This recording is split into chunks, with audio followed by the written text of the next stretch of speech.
best, most effective, most fun Democratic committee in the state.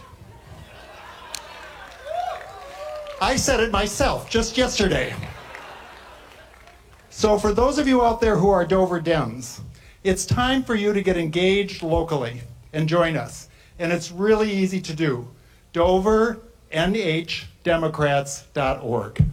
And right up there is Bill Berkeley, who's our Bill Baber, who's our webmaster. And he puts everything up. If you went there right now, you would know candidates who are coming to Dover and the area in the next few days. So that's all you need to know. DoverNHDemocrats.org. Repeat after me. DoverNHDemocrats.org. Okay, thank you. Because we're a vibrant, active community service group. T-shirt. We wear this every year at Dover Pride Cleanup Day, when the Dover Democratic team takes over City Hall and does all the work to brighten up that place. And we get lots of visibility that way, and we invite you to join us. Unfortunately, I forgot to bring the t-shirts, so you'll have to come to one of our meetings to buy one of those. We do gather twice a month, once on Tuesday evening, second Tuesday of the month. That's a program, educational, informative. And then we also have a social pub night every month, purely social, some nice location in Dover where you can have a good social evening. So we've also followed bills and we testify in Concord. We know in Dover how to build the Democratic community. So here's a specific invitation. On Saturday, take out your phones, mark this down if you live in Dover. Saturday, August 3rd, we have planned citywide social events for every ward in the city. They're going to go from 10 in the morning until 8 at night. Dessert parties, brunches, picnics, all kinds of things. So go to that website, DoverNHDemocrats.org, find out where your event is for your ward, and sign up. The sign-up form is right there on the website.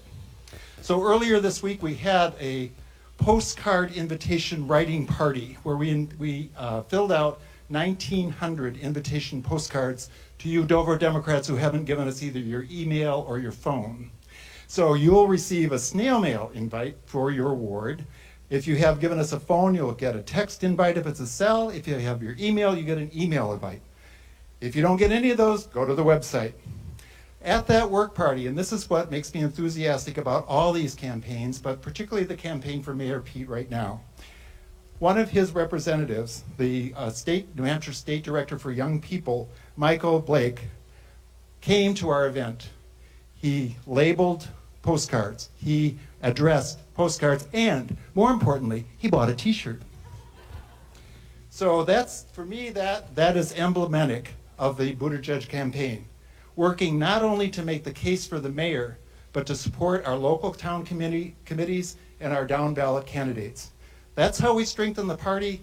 That's how we build for the future. Lastly, I'm particularly excited today because he said he's going to speak about national service. That's an issue really dear to my heart. When I graduated from college in 1969, I went to West Africa in Cameroon to the Peace Corps to teach English. I was there for 2 years. In 1968 was the first presidential election that I was old enough to vote. Some of you may remember that with me. I voted for Richard Nixon. 4 years later, I volunteered full-time for Senator George McGovern in California, and I've been a strong Democrat ever since. So national service is an important thing. So I want to say thank you to Mayor Pete for elevating that issue up to the national scene. I want to welcome Mayor Pete to Dover. We have invited him to all those August 3rd parties, but we're waiting for his RSVP. So welcome to Dover. We hope to see him often. The next speaker is Amelia Mader. She's the Deputy State Director for Mayor Pete. Amelia.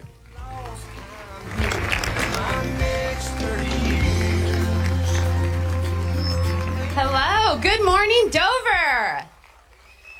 I want to give a special thank you to the amazing Dover Democrats for all of their hard work organizing in this area. Thank you. So we are here today with the next president of the United States to talk about how we are going to turn this country around and win the era. Team Pete is thrilled to be here to engage with you on New Hampshire priorities, supporting down-ballot candidates, and how we are going to take back that White House in 2020. If you like what you hear today, you can get started in your own participation by volunteering, donating, talking to your friends and neighbors about the issues that matter to you and the candidate that you believe in. And if you want to get started right here and right now, we can all pull out our phones and text 25859 to get involved. We hope to see you on the trail. Thank you. Oh, and next up we have our Representative Matt Wilhelm. Welcome to the stage.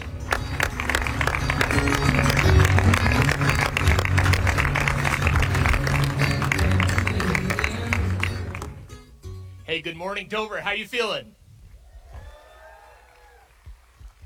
It's great to be back in Dover. I lived here in 2006. It was the second half of my AmeriCorps term of national service with City or New Hampshire. Thank you. I was living here in Dover. I took the Coast Bus over to Somersworth Middle School every day, Monday through Friday. I served on a diverse team of Corps members from all across the country, different backgrounds, different walks of life.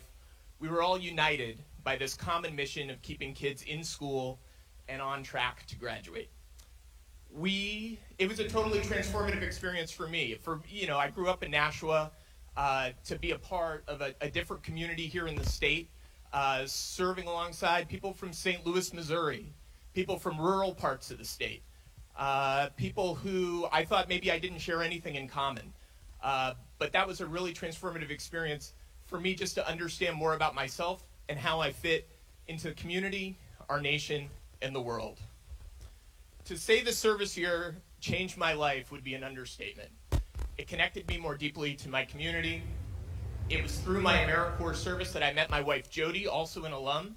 And when City or New Hampshire relocated to Manchester, we too put down roots to make the Queen City our permanent home. Manchester is now the city that I represent in the State House, and the community in which Jody and I are proud to be raising our two future National Service members, Ben and Rosie. They're over there because we promised them a trip to the Children's Museum afterwards. They're 6 and 3, and they're awesome, and we're so excited to be here today. Last week, we were preparing for cookouts and fireworks. We all were. And on July 3rd, we were down at my mother-in-law's house in New Jersey, and I heard that Mayor Pete was going to be rolling out his national service plan. And I'll be completely honest with you. I'm a national service guy. I served. I continue to do work developing new national service programs.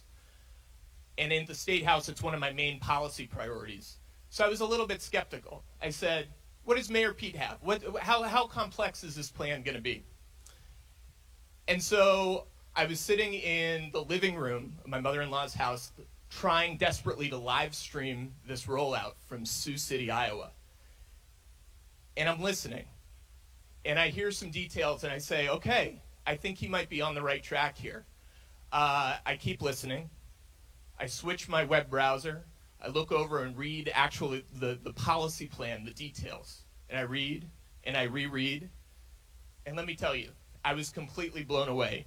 Mayor Pete's national service plan is incredible. And looking back, maybe I shouldn't be that surprised, because we had an intimate roundtable with Mayor Pete and some other young elected officials, and he saw my lapel pin. I had an AmeriCorps pin that I was wearing, and he says, "Are you an alum? Did you serve?" And I said, "Yes, I did." He said, "Tell me about your national service experience." And then we had a roundtable with Chasten Buttigieg, Pete's husband, and we were meeting with all sorts of people who had done a year of national service and then went on to careers in education. He knew all the right questions to ask. And whenever Mayor Pete has been asked in interviews or at town hall meetings about his experience in Afghanistan, serving in the Navy Reserves, he's always parlayed that conversation into one about providing more opportunities for young people to serve their communities, the nation, and the world. So on July 4th, I felt like it was my patriotic duty.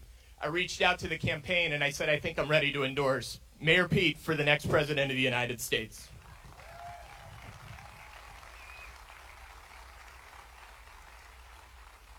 Mayor Pete wants to take service year positions, expand them from 60,000, the way they are right now, to 250,000, fully funding the Serve America Act that was passed in 2008, but which hasn't been fully funded. In making national service a priority, Mayor Pete has shown that he takes seriously the responsibility of unleashing the power and potential of our country's most natural resource, us, the American people. The social fabric of our communities is tearing at the seams and our democracy is in peril, and that is why I'm committed to doing everything that I can do between now and February 11th to make sure that Mayor Pete wins the first in the nation presidential primary, gets the Democratic nomination, wins back the White House, and most importantly, wins the era. Ladies and gentlemen, Dover, are you ready? Please join me in welcoming the next President of the United States, Mayor Pete Buttigieg.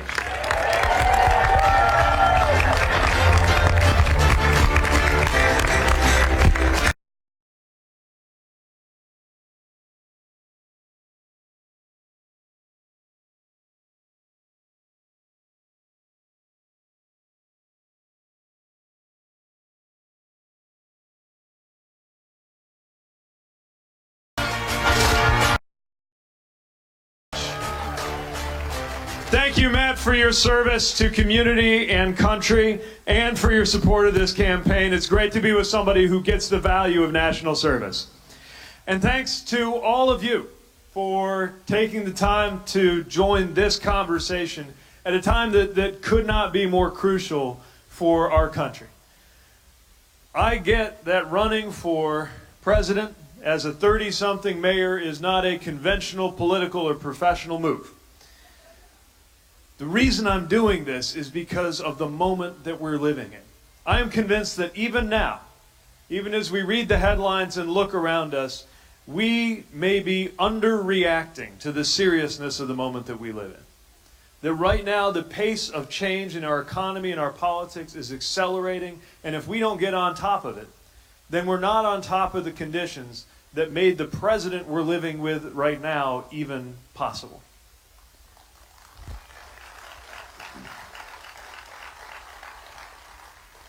A president like the one we've got right now does not get within cheating distance of the Oval Office unless something is wrong across the land.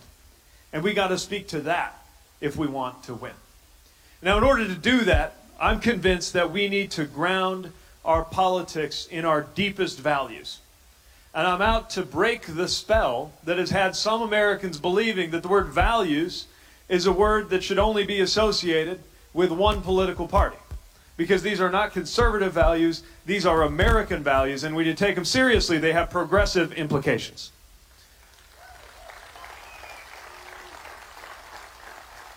This is why we're having a new conversation about freedom.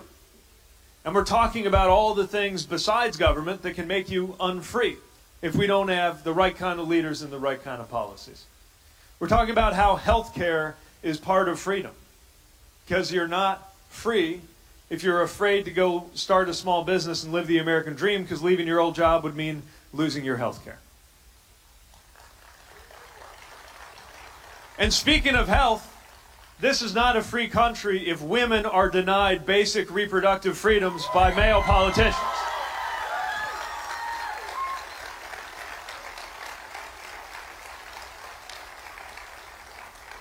Nor is this a free country if a county clerk gets to tell you who you ought to marry based on their version of their religion.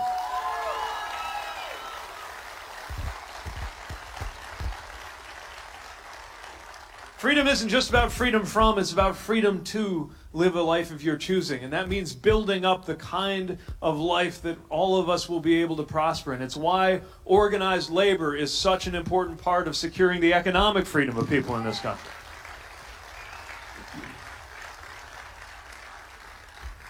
And a big part of our freedom in life comes with the equipment that we get through the process of education, which is why we need a Secretary of Education who actually believes in public education.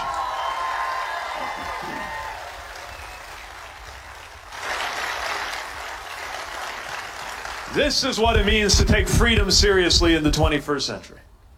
And while we're at it, in the 21st century, we're going to have a different kind of conversation about national security. One that looks beyond the sorts of things you can deal with just by putting up a wall from coast to coast. Because that's not going to help with some of the things we're up against right now. Wall's not going to help you with cybersecurity threats or election security threats. And it's certainly not going to help us name and confront the violent white nationalism that has claimed lives here in this country and around the world.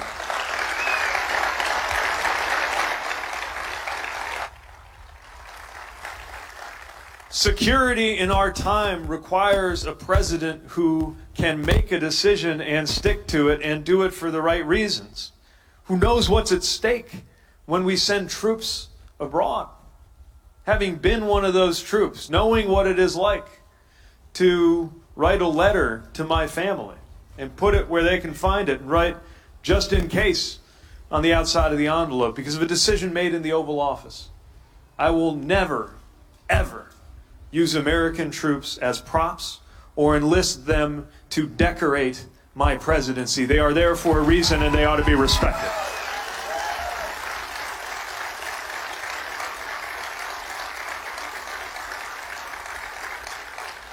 But national security starts at home. And a president cannot keep us safe if that president has no plan to deal with gun safety in American communities.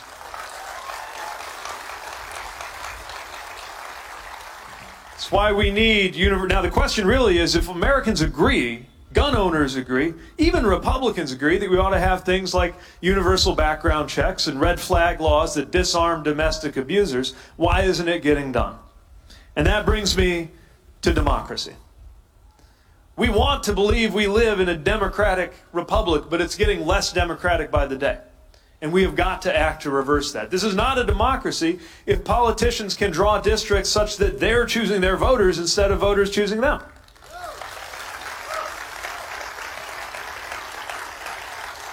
Nor is our democracy strong if dollars can outvote people because of a Supreme Court decision that says that a corporation has the same political soul as a human being. It's just not right.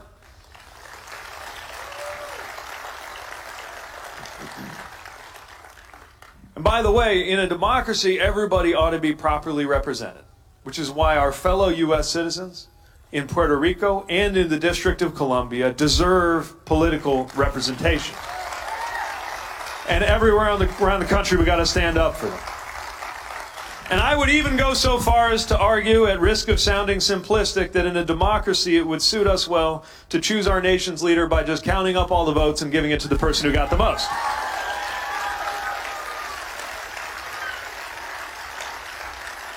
So we're going to have a whole new conversation about freedom, about security, about democracy, about faith.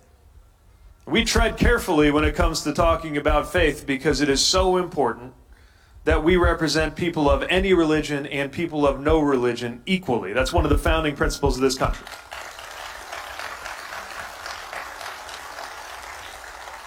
But I also want Americans of faith to know that they have a choice. And that choice could not be made more stark by what's going to happen tomorrow, when millions of Americans will get up on Sunday morning and go to church and hear about the ways in which we are commanded to extend friendship and welcome to the stranger, which is another word for immigrant, and then later on in the day read about federal agents tearing families apart in order to satisfy the radical agenda of this president.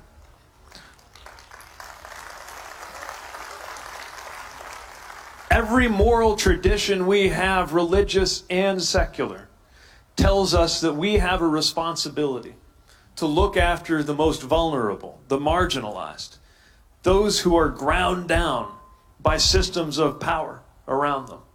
And yet, right now, we have politicians who cloak themselves in the language of religion and then set out to afflict the afflicted and comfort the comfortable. It's not right under any version of ethics, and we're going to change that and remind people that religion doesn't have to push you into the arms of the religious right.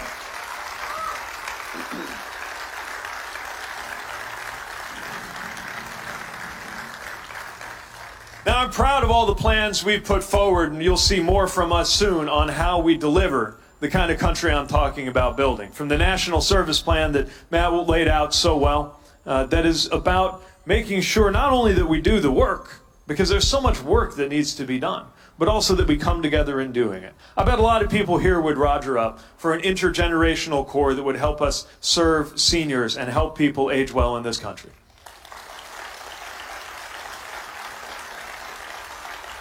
I bet a lot of people here would roger up for a chance to be part of a climate corps that would help weatherize homes and make our country more sustainable.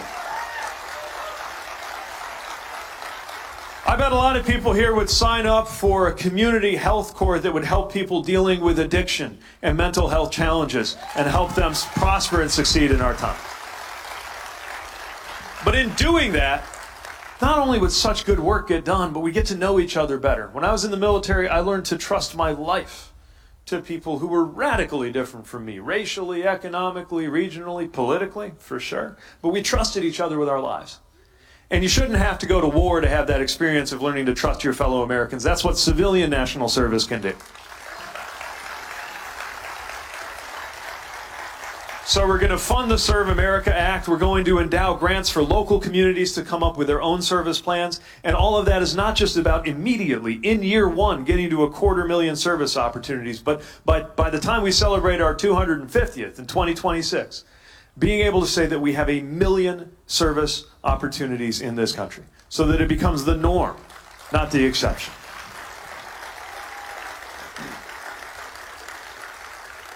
All right, so we're proud of our plans, but we also know that most Democrats, even though we're jostling for the nomination, broadly agree on many things. We're going to bring out our various differences, but what most Democrats are thinking about is, how are we going to win? How are we going to deal with this president, because we can't afford 4 more years of this?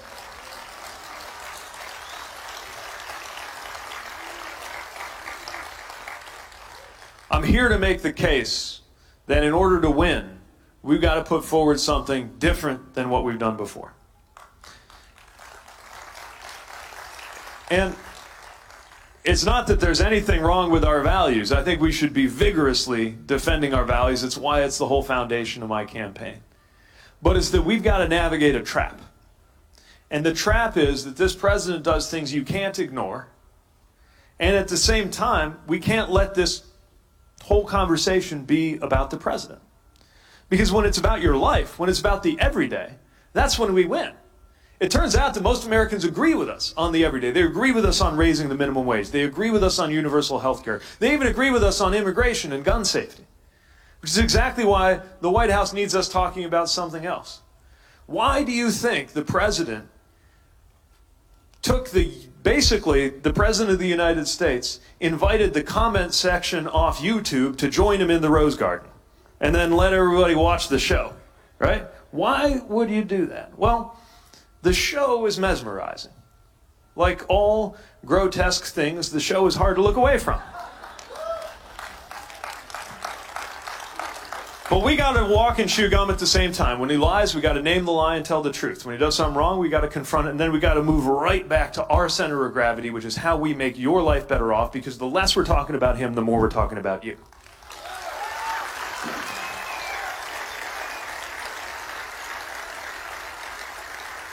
And we've got to do this in a spirit of conviction and, yes, hope that it's worth participating in the politics of this country to bring about something better than what we've had before. I know hope is not as fashionable today because it's such a bleak picture when you look at our nation's capital. But running for office is an act of hope. And coming out and watching somebody talk at you who's running for office is an act of hope. Knocking on doors for somebody running for office is an act of hope. And so my question to you is, can I look to you to spread the hope that is required in order for us to bring about a better day?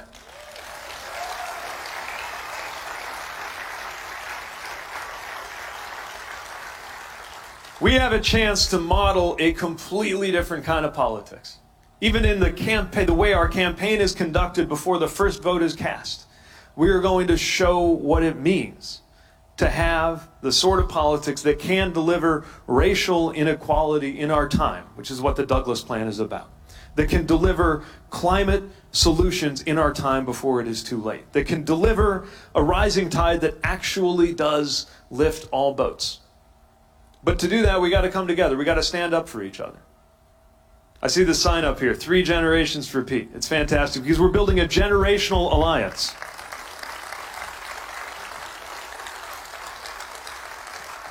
We need to build an intergenerational alliance, a nationwide alliance, an interracial alliance, people of every walk of life standing up for each other because it's the only way we'll get ahead. We don't know who the next group is that they'll target, but it'll be some of us. And anybody who has ever been on the wrong side of an equation about belonging, which in one way or another is all of us, needs to stand up for one another at a time like this. We can build that up and we can make our country a better place.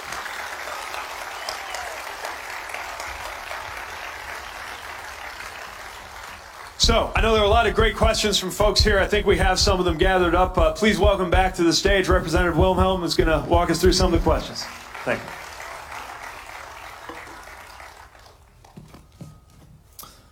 All right, so the first question is, what would you say to people who say that their vote doesn't matter or that they're not going to vote because it's just one person?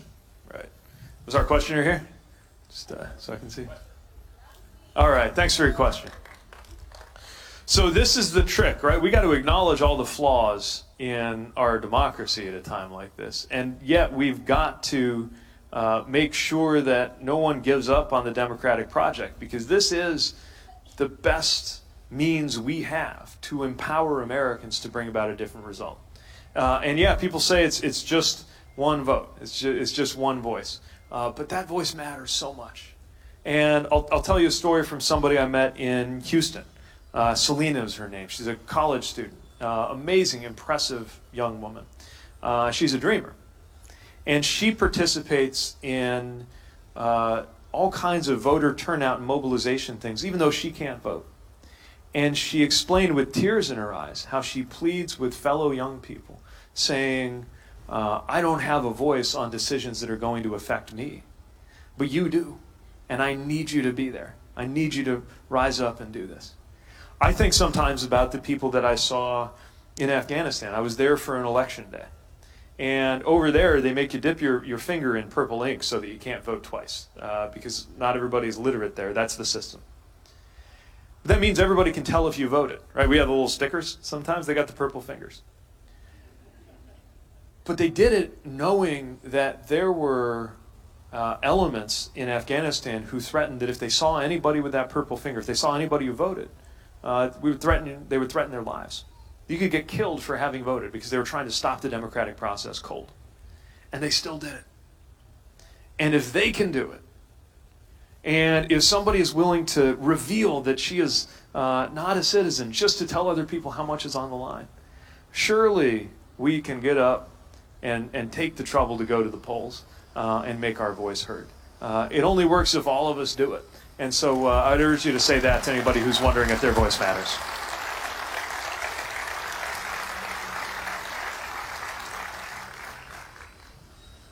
Here we go. It's a double-sided question. Expanding the Supreme Court and packing it with your own nominees is a profoundly undemocratic act. Please explain your position or consider democratic alternatives for depoliticizing the Supreme Court, such as term limits. Great. Is our questioner here? All right, thanks. So here's what I believe we need to do by way of Supreme Court reform. Right now, the court, which is supposed to stand completely apart from politics, runs the risk of coming to be regarded as a nakedly political institution. Now, depending how you count, roughly between half a dozen and a dozen times, the United States over the years has adjusted the design of the Supreme Court in order to make it better. Some of those have been official legal actions. I would argue that the Republican Senate majority also changed the number of Supreme Court justices. They changed it to 8 until they got a Republican president and then decided to change it back to 9.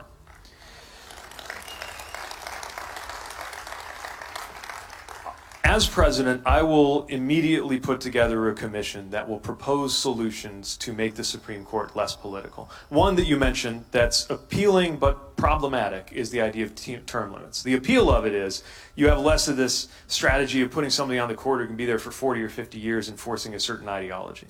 The problem that it creates is that you have, for the first time in a while, Supreme Court members thinking about what their career might be like after the court. And we would need to find a cure for that problem, for that policy to work. The more ambitious one that I have floated would be one where you have more members of the Supreme Court, 15. But the crucial thing is not the number, it's the design.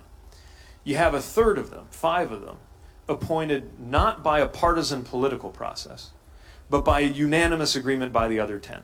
And they can't be seated unless that happens.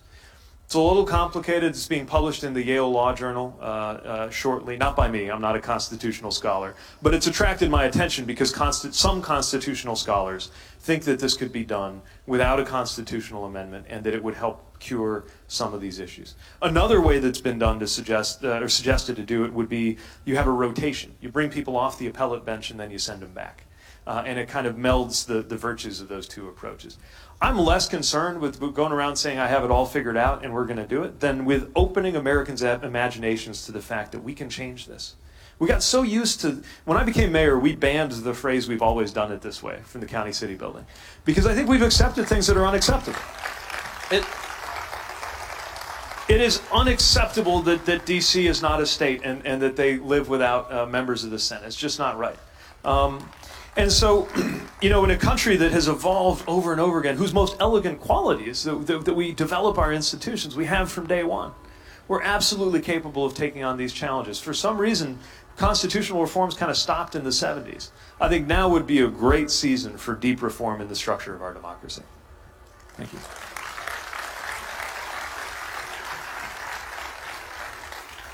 All right, next question. I've heard a lot of talk about plans for how to address the opioid epidemic. How do you plan to address the issue of pop-up pain clinics and big pharma? We need someone with tenacity, stamina, and drive to take them on. Are you up to the challenge? I'm going to answer this. Yes, he's up to the challenge. Thank you. Do we have the questioner's name or you? Oh, thank you. You're right. There's a lot more. I mean, as huge as the opioid challenge is, there's a lot more going on that we've got to deal with. And by the way, we need to be smart about this because this is not about saying there should be no, these medications can't exist. Fentanyl was a blessing to my family during my father's last days. But it needs to be responsible. It needs to be managed the right way. And the truth is, a lot of these companies have acted in nefarious ways, which is one of the reasons we're suing them in South Bend, because they've done a lot of harm to our city through dishonest practices, and they deserve to be held accountable. And look, we welcome the research and the achievements of pharmaceutical companies that do the right thing. But what you see now is a lot of gouging that goes on, where they're taking advantage of people's medical distress and scarcity of important medications. And we need policy that can tell the difference. And we'll have circuit breakers when you have companies taking advantage of people. What we need is not just the right kind of treatment for pain, but more people certified in the treatment for addiction.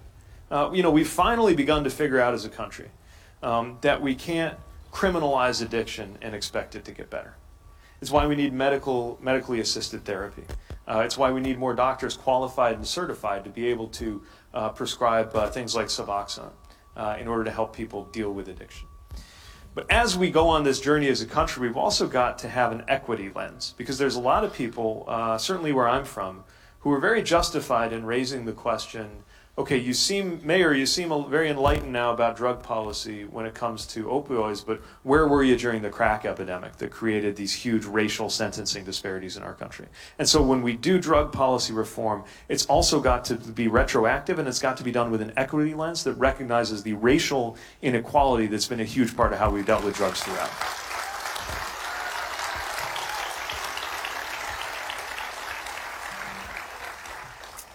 All right, next question is, do you have plans to aid the growing issue of student debt, specifically lower income educators? Yes. So this one's a little personal because I'm in a house. Is our questioner here, by the way? Oh, thank you. You're an educator? Great. Well, thank you for what you do. Thanks for your service. So I married an educator. And as a household, we got 6-figure student debt. And we live in a country that doesn't reward educational service the way it ought to, right? It's certainly relative to the importance of that position in our society. We ought to respect teachers a little more like soldiers and pay them a little more like doctors than we do.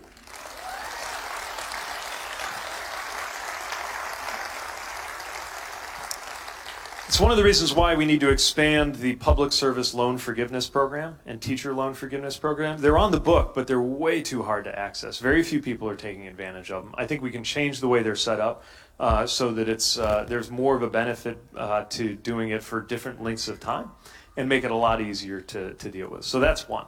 Of course, on the front end, we've also got to do a lot of work just to make education more affordable. And I believe that the right combination of kind of carrots and sticks, we'll call it a federal-state partnership, can help press states to carry more of the burden so less of it falls on students. And as we take these steps, what we're going to see is it's not just something that benefits the borrower, it's something that benefits the country. Because for the first time in a long time, a majority of teachers surveyed have said they would discourage their children from following into that profession. And that puts our country in a really bad place. We can't let that go on.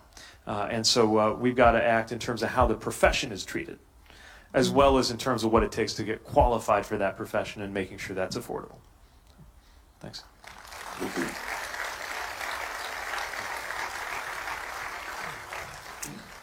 Okay, this next question is from Nikhil. Where's Nikhil? Oh, right over here. Hi. Oh, great. What will your Douglas plan do to address systemic racism in the criminal justice system? Fantastic. So thanks for your question, Nikhil. One of the things I'm proudest of in this campaign, and we put out a new level of detail on it yesterday, is our Douglas plan to address systemic racism in all dimensions of American life, because it's all connected. Right now, we're going through some tough conversations in my city around race and policing. And whenever we sit down with community members to talk about it, we find we're talking not just about policing, but about justice, and not just about justice, but about things like economic empowerment. And so our plan includes provisions to increase black entrepreneurship in this country. It includes health equity. It includes a 21st century response to the Homestead Act, a community Homestead Act that would help support home ownership in our communities and for black Americans. And education, where we need to do a lot of work to support historically black colleges and universities, affordability, and making sure Title I schools get the help they need. But a huge part of it is the part you're asking about, which is criminal justice reform. We are the most incarcerated country in the developed world, and it does not make us safer. It's just not true that more prisons lead to more safety. In many states and countries, the data suggests the opposite is true. And so we've got to undertake a whole bunch of steps to reduce incarceration. I see evidence that we can reduce it by half, and I've committed to do that without an increase in crime. How? A whole bunch of things you got to do. First of all, you shouldn't be able to profit off of other people's misery, so we shouldn't have for-profit prisons.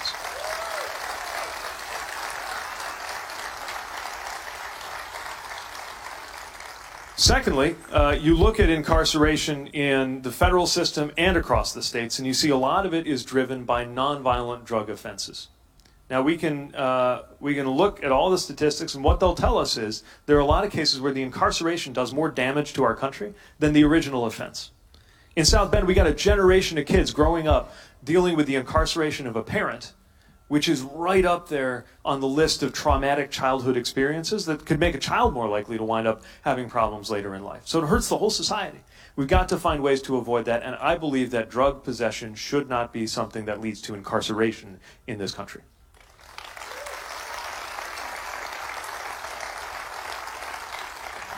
New Hampshire has shown enormous leadership in abolishing the death penalty, something I think we need to do at the national level too, because its application has been hugely discriminatory. And another thing that we've got to do and can do is recognize how much the country has at stake in bringing people back into society and getting on their feet. The exclusion of the ability to get housing, access to public housing when you leave incarceration, is totally self-defeating. It makes somebody more likely to be committing another offense out of survival in the future. So when it comes to things like that, when it comes to the ability to get education while incarcerated so that you can return as a productive member of society, when it comes to the Medicaid exclusion, which makes it harder to have health outcomes and continuity when you leave and puts people at risk of overdose deaths the moment they're out of incarceration. And the simple fact that we need to invite people as we return them to society to be able to vote without imposing any ridiculous requirements on being able to do that. All of these things add up into a more just justice system. And until we live in a country where the criminal justice system really delivers justice, all of us are worse off.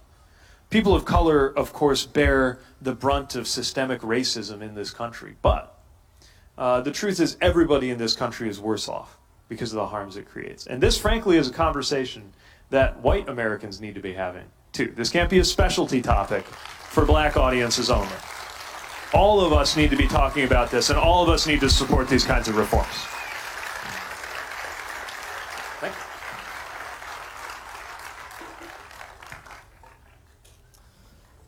All right. The ultimate goal is for the Democrats to win the 2020 election. That's right. Correct. This is the true-false section. How can the party unify to win? Great question. So, I expect to be the nominee, and am working to make that happen. Having said that, no matter who the nominee is, obviously it's important to me as the nominee, but it's important to me as an American. Approximately 23 Democratic candidates are going to not be the nominee and need to rally around the one person who is, and quickly.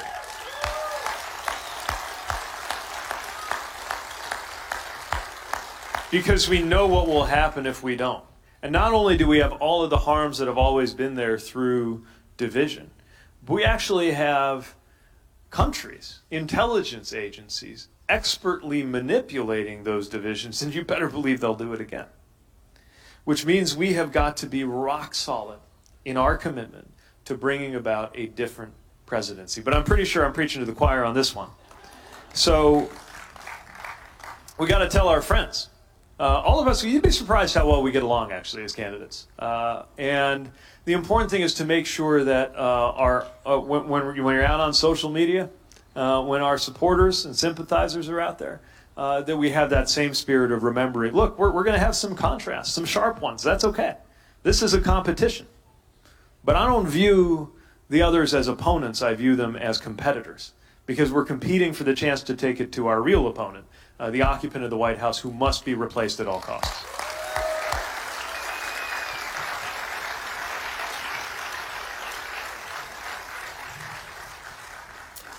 All right, this is from Lori from Santa Barbara. She made quite the trip this morning. There she is. Hi, Lori. Good morning, Mr. Mayor. After the rollout of the Douglas Plan yesterday, how do we, as your supporters, address undecided voters who suggested you are pandering to the black vote? First of all, you can let them know that our first discussion of the Douglas Plan was more than a month ago. And that also the black voters deserve to be addressed with serious policy proposals. This is not just politics. This is the right thing to do.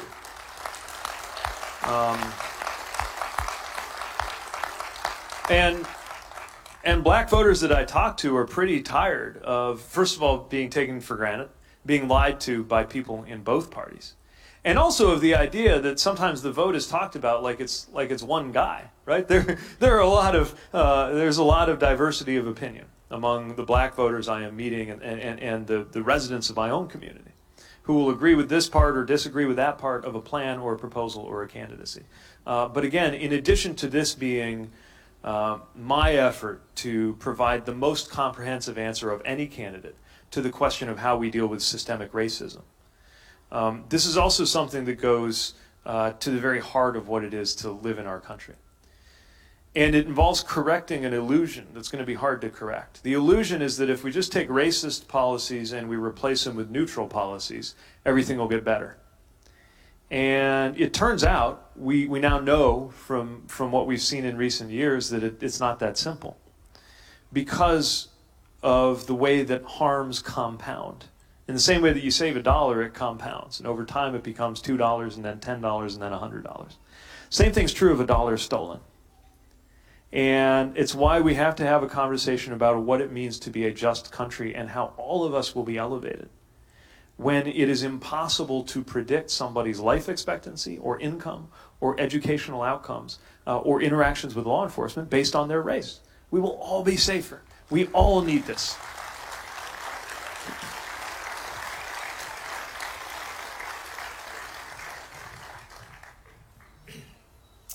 All right, next question is on gun control. What is your position on reasonable gun laws? And two, why are you not talking about it a lot?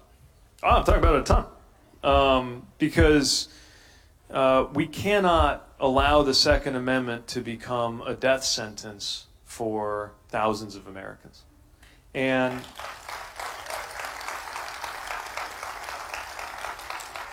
as I pointed out in the Democratic national debate, did y'all see the debate, by the way?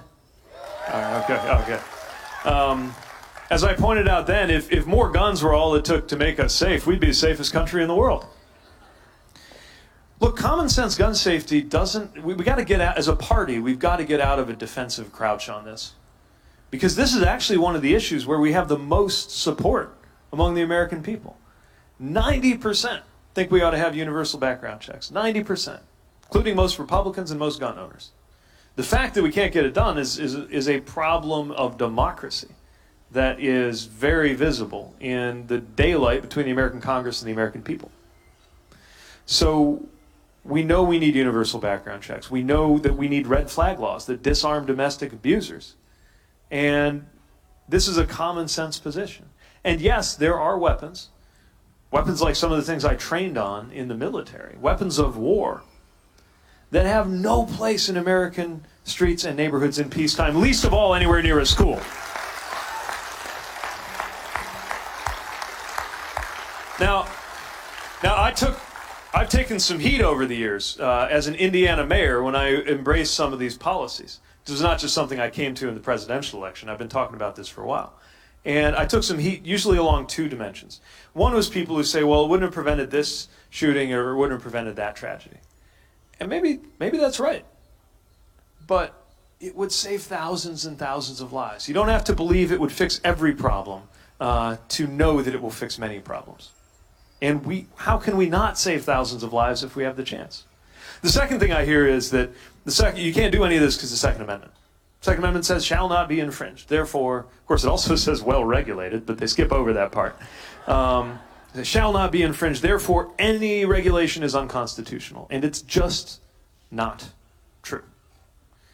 Think about any freedom that we honor, freedoms that I defended with my life. We also apply common sense. The freedom to free speech doesn't mean you can yell fire in a crowded theater. The right to swing your fist, as one justice said, ends where somebody else's nose begins. And we've already established as a country that we're going to draw a line somewhere because it's common sense. Somewhere, everybody can have a water balloon. Nobody can have a nuclear weapon, right? We've decided that somewhere on that spectrum there's a limit. Somewhere in between a slingshot and a predator drone, we're going to draw the line. The question is where we draw the line.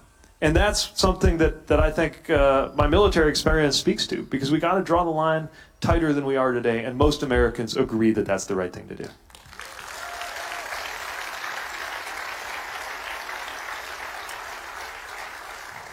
All right, so we have time for one more question, and it's a good one. How will you work around Mitch McConnell? Ooh, all right. So I got a few ideas on this. First of all, it reminds me of something, and I know Jim's very alive to this, and local organizing is that I'm here running for president, but we cannot treat the presidency like it's the only office that matters. Every office matters. There is great power in local office. There is great power in state office. Your legislature is a beacon to the country in terms of good legislation. A lot of it's getting vetoed, but it's really good stuff coming out of there. And nowhere do we see the limitations of the presidency more than in dealing with the United States Senate. Especially because, and I'm big on reaching across the aisle. Indiana mayor doesn't get much done if you don't figure out how to work with Republicans at least some of the time. But it only works if you can have some kind of good faith partnership. And we don't have good faith right now. Do you see where McConnell said in 2020, if there was a Supreme Court vacancy, he would schedule a vote on that? When in 2016 it was a matter of principle that you would never do that in an election year? What that tells you is they're not even pretending to be acting in good faith anymore. It is raw cynicism and power. Now, the good news is that because most Americans agree with us on most of these issues, a great use of Air Force One is to fly it into the home state of somebody who is getting in the way of a good policy and remind them. I mean, even now, even with all these offices in the wrong hands, they still couldn't take away the ACA. They're working hard at it, but it shows you the power that rests in the fact that the people are with us. And that's part of how you outmaneuver Senate Majority Leader Mitch McConnell. But there's an even better answer. And it's why, by the way, I suggest you might want to nominate an industrial Midwestern mayor with coattails. And it's this: the best way to deal with Mitch McConnell is for him to not be in the majority anymore, and preferably not in the Senate at all.